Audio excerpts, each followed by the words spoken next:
Hey guys, how you doing? It's Henry at Mowers and Blowers. I was sitting on my couch watching TV, and my neighbor, right over there, he called me up and said, hey, I'm throwing away my lawnmower because the height adjustments are all messed up, and I'm gonna go buy an electric one for my son to use. He's gonna keep the motor, but if I wanted the deck and the rest of it, he's gonna throw it out. I figure, it's just the beginning of spring. You always run into mowers outside, right, on the curb, usually with bad decks. So I could use another deck. Let's go check it out and see what it looks like. So I was just shooting shit with the new neighbor. He's not really new, he's like 2 years or whatever. Anyway, I never met him really. Anyway, wow, never mind that, bro. Look at that quad. That's the next project. Cool. Did you pick this off the street? Pretty much. Awesome. How did I miss it? Anyway, this fix that one up? this is my neighbor Chris. He came out to look at last time Chris was on camera, or sort of on camera. He came by and wanted to know why I was driving a snowmobile. Yes, with front wheels instead of skis. So this is his Troy Bilt TB130. It's a push mower, not self-propelled, and it has a Honda engine on it. So Chris, tell everybody what you want to do with the engine. I'm gonna make a rope pull upstate for my kids on the property. So okay. A slope property and put a little sledding hill in, and I'm gonna turn it into a rope pull. So with a rope pull, you know that once you fire this baby up, the revolutions are going super fast. Yeah. I hope you have like a pulley system or something like that with a PTO. Yeah, exactly. Well, that's a really good project, man. I mean, I don't even know what to do with that. You would need a pulley that fits a 3/4 shaft. I believe it's 3/4 inch shaft for these typical 20-inch or 21-inch mowers. I'm sure you'll get it done. Yeah. So ingenuity would be good. I brought this just to remove the engine bolts real quick if you wanted to get rid of it now. Yeah, sure. So I said to him, I could fix that for you if you want, and you wouldn't have to go and buy another mower. And then he points me into here, and he already bought it. So it's a Ryobi, push, 40 volt? 48 volt. 48 volt. Or 40 volt. 40 volt. 40 volt. I think you're right. 40 volt. So, you mind if I ask you? It had to be $500. That one was only $299. No. Yeah, that's why. With a battery, right? With the battery and the charger, so it really wasn't that bad. But you're right; they do go up exponentially thereafter. You got this from Home Depot? Yeah. Okay. It was on sale. It was usually $329. It was on sale for $299. So you saw there's Makita, there's Toro, there's Milwaukee. Yep. Did you see how much the Milwaukee was? Yeah, no. Like $1,200. And I like Milwaukee. I use their tools, but I already have, as you can see, a couple of their products. I have more of their products. I have the blower. I have the whole 40 volt system. So I already have the chargers. I already have the extra batteries. It's decent, bro. There's nothing wrong with electric. This is like for extra storage, but that's it. Yeah, they have an area where you can get like a second battery and you put it there. Yeah?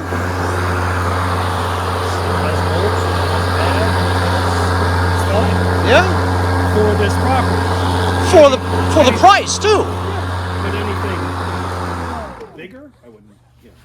Bigger property, I wouldn't do an electric. Right. Oh wait, is this self-propelled too? Does it move by itself, or you have to push? Oh, gotcha.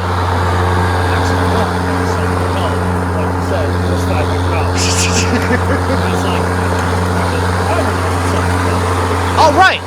Not only that, it's good exercise. Exactly. So what's damaged is, it's not a big deal. See how they're just free moving? There's Yeah. a bar in here. Yeah. If you look in here, The bar- it literally snapped off. I see. So a welder would fix that if you still had that part. Or you could find the part. Right. But of course my son lost the part. I've had a million of these things, and when that they're all rusted deck and everything, but that part was still there, and I'm like, I'm never going to use that. So I just threw it away. There you go. See, in this case, I would have said to myself, man, I wish I didn't throw that away because I would have been able to fix this. Yep. But either way, I still got to get an engine out of it. But yeah, I run into times where I pick off pick up like, you know, mowers off the street and the deck's like trashed and rusted out. And I can always use a deck, bro. Yeah. I appreciate it, man. Let's, I mean, do you want to do this now? Or do you want me to take the engine off? Matter. It's up to you. No, doesn't matter. If you want to do it now, you can do it now. All right. That's cool. We'll put you on time lapse.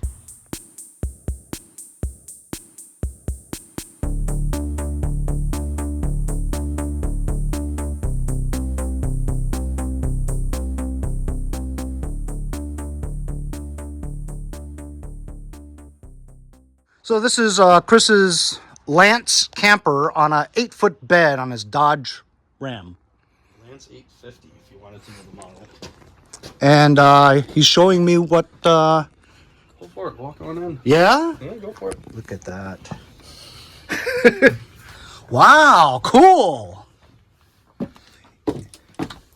Wow, that's amazing how big this place looks from the inside out. Look at that. You got the skylight. That's fantastic. Now, do you fit in this bed? Aren't you Aren't you 6'2"? So it's a lot longer than you think. That's what she said.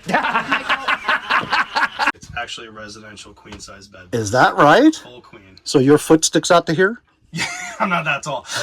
Wait, aren't you 6? I'm 6. Okay. But it's a full length. It's 6.5 feet long. 80 inches. Refrigerator? Yep. 3-way. Freezer too? Yep. And so this is powered with a Propane. propane? 12 volt or AC. Yep. In RVs, propane refrigerators are pretty common. I don't understand that at all. Yeah. Propane makes heat. Makes heat. It basically runs a compressor. Okay, so you're using propane to run the compressor, which pumps out the Freon or more or less into the. That's amazing. So does it like go through the propane pretty quickly? No. Really? Sips propane. And does this convert to anything other than a dining table? This goes down to a dinette, and then this up here. If you look, there's other cushions back here. Cool. So if you look over here, there's little hinges. Uh-huh. And this, so it actually flips. Yeah.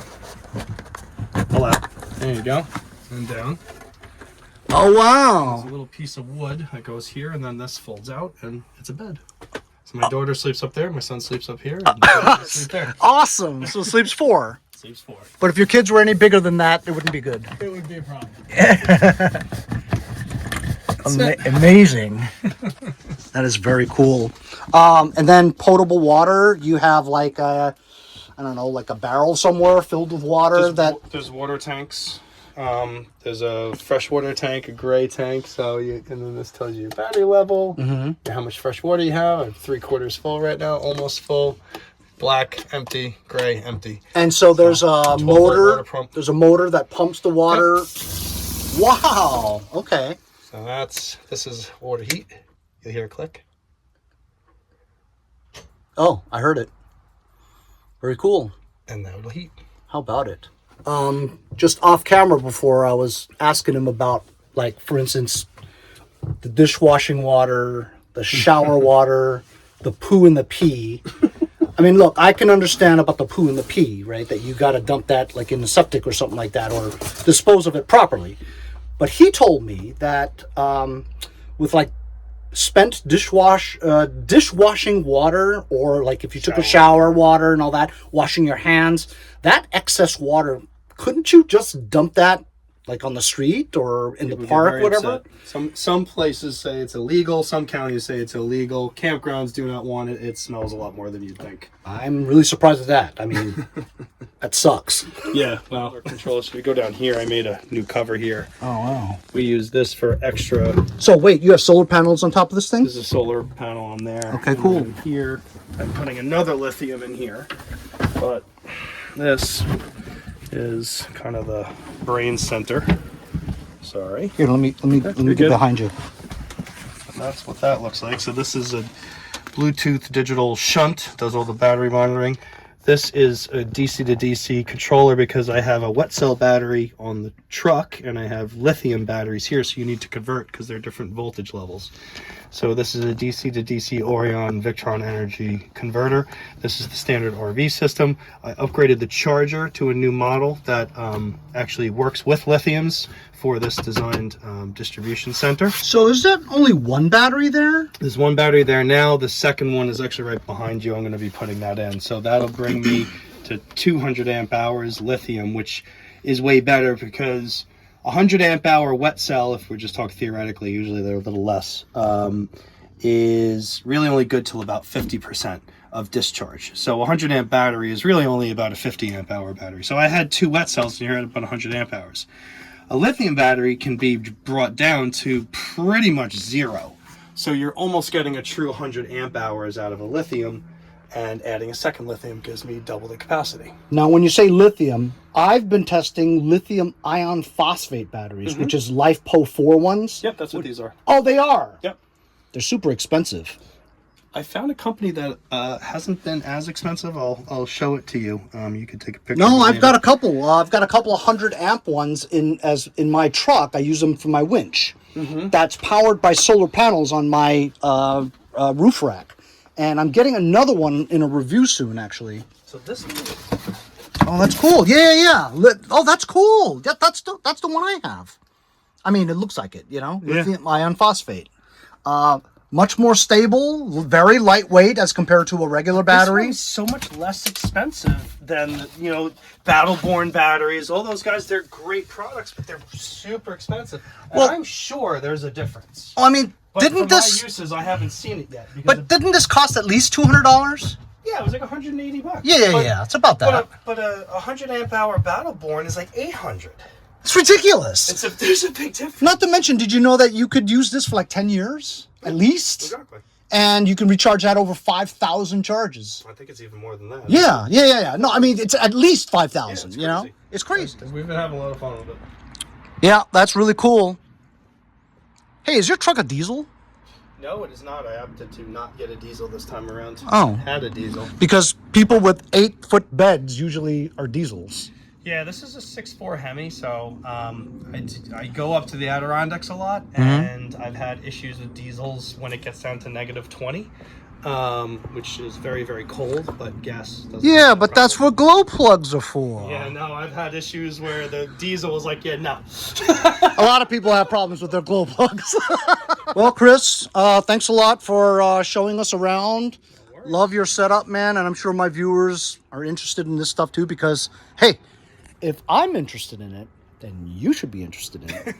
But that's a cool setup. I've known this guy for like 20-something years, and this is the first time I'm seeing his camper. Thanks, Chris. Be good. Enjoy. So, my neighbor Chris, he's an outdoorsy guy.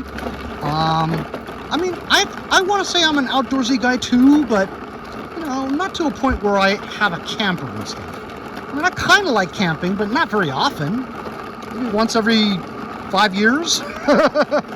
So, you know, I thought I'd throw this video in because I thought it was interesting. And, you know, I'm sure a lot of you guys like camping too, and that's a pretty good setup. I mean, theoretically, you could sell your house in Long Island for like $750,000, right? Buy yourself like a super overlander setup. And you could just live in your overland forever. I mean, that is if you were single. Well, you don't have to be single. You could be married, but I don't think your children would want to be overlanding with you for 24 hours. And that is if you're, you know, retired. Which, of course, I am. But I don't think I'd want to live in a camper. Anyway, hope you guys enjoy the video. We'll see you guys next time on Mowers and Blowers. And it comes with a good cable and a bagger, too. Score!